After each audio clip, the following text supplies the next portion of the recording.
Tim cook ने अपनी विरासत और जिम्मेदारी पर एक बहुत ही दमदार भाषण दिया था। तो चलिए, आज हम उनके उसी भाषण में से 3 ऐसे खास सिद्धांत निकालते हैं जो वाकई में बहुत मायने रखते हैं।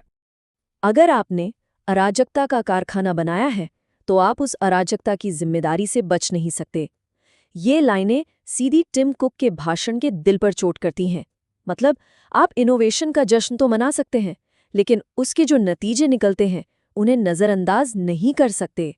हाँ, ये तो सच है कि सिलिकॉन वैली ने हमारी दुनिया पूरी तरह से बदल दी है, लेकिन टिम कुक एक बहुत बड़े खतरे की तरफ इशारा करते हैं। सारी कामयाबियों का क्रेडिट तो ले लेना, लेकिन जब कुछ गड़बड़ हो तो उसकी जिम्मेदारी लेने से बचना। देखिए, कुक एकदम साफ कहते हैं कि सिर्फ अच्छे इरादे होना ही काफी नहीं है। मतलब, जब डेटा ब्रीच होता है या जब फेक न्यूज़ चारों तरफ फैलती है, तो आखिर में जिम्मेदार तो वही लोग हैं ना, जिन्होंने इसे बनाया है। नतीजों से कोई बच नहीं सकता। तो इस पूरी प्रॉब्लम का सल्यूशन क्या है? यहीं पर टिम कुक अपना पहला सिद्धांत रखते हैं, बस जिम्मेदारी लो। अब देखिए, जिम्मेदारी का मतलब सिर्फ ये नहीं है कि गलती हो गई तो उसे सुधार लो। नहीं, इसका असली मतलब है भविष्य के बारे में सोचना। कुक के लिए डिजिटल प्राइवेसी इसका सबसे बड़ा उदाहरण है। जब हमारी जिंदगी की हर छोटी बड़ी डिटेल को बेचा या लीक किया जा सकता है, तो हम सिर्फ अपना डेटा नहीं खोते, हम असल में अपनी इंसानियत का एक बहुत ज़रूरी हिस्सा खो देते हैं, और इसी से जन्म होता है चिलिंग इफेक्ट का। ये एक ऐसी सिचुएशन है जहां लगातार निगरानी के डर से लोग खुद को सेंसर करना शुरू कर देते हैं, भले ही उन्होंने कुछ गलत न किया हो। और जानते हैं इसका असर क्या होता है? बहुत गहरा और बहुत खतरनाक। लोग जोखिम लेने से डरने लगते हैं, उनकी उम्मीदें कम हो जाती हैं, वो कुछ नया सोचने, कुछ नया बनाने से कतराते हैं। और मजे की बात देखिए, इससे एक ऐसी दुनिया बनती है जहां सिलिकॉन वैली जैसा इनोवेशन शायद कभी हो ही नहीं सकता था। तो ठीक है, ये तो हुई सुधार की बात। अब चलते हैं दूसरे सिद्धांत पर, जो कुछ नया बनाने के बारे में है। टिम कुक कहते हैं, एक बिल्डर बनो, यानी एक निर्माता। तो एक निर्माता की सोच, उसकी मानसिकता होती कैसी है? कुक इसे समझाने के लिए ये कोट इस्तेमाल करते हैं।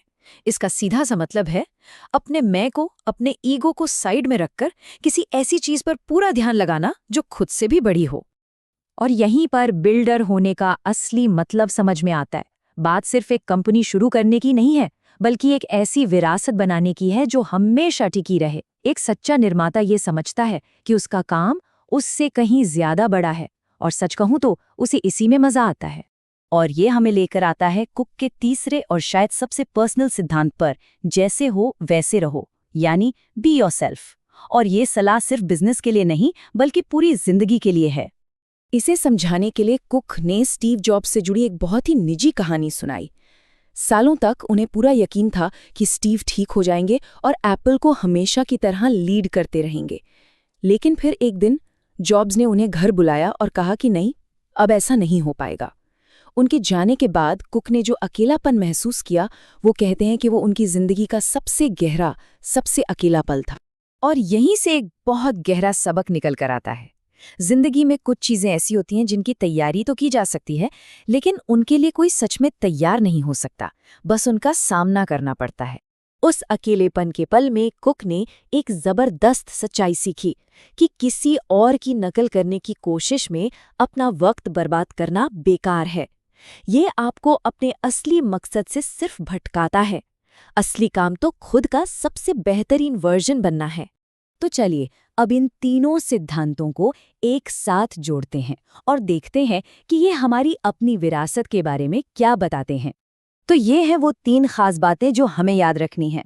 पहली, जो भी बनाओ उसकी पूरी जिम्मेदारी लो। दूसरी, एक ऐसा निर्माता बनो जो सिर्फ क्रेडिट के लिए नहीं, बल्कि एक स्थायी वैल्यू बनाने के लिए काम करे।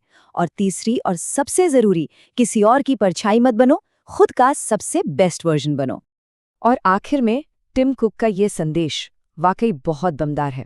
अलग बनो, कुछ ऐसा पीछे छोड़ जाओ जो मायने रखता हो। दुनिया को किसी की कॉपी नहीं चाहिए, दुनिया को आपकी असलियत चाहिए। अब सवाल बस ये है कि हम क्या बनाना चुनते हैं।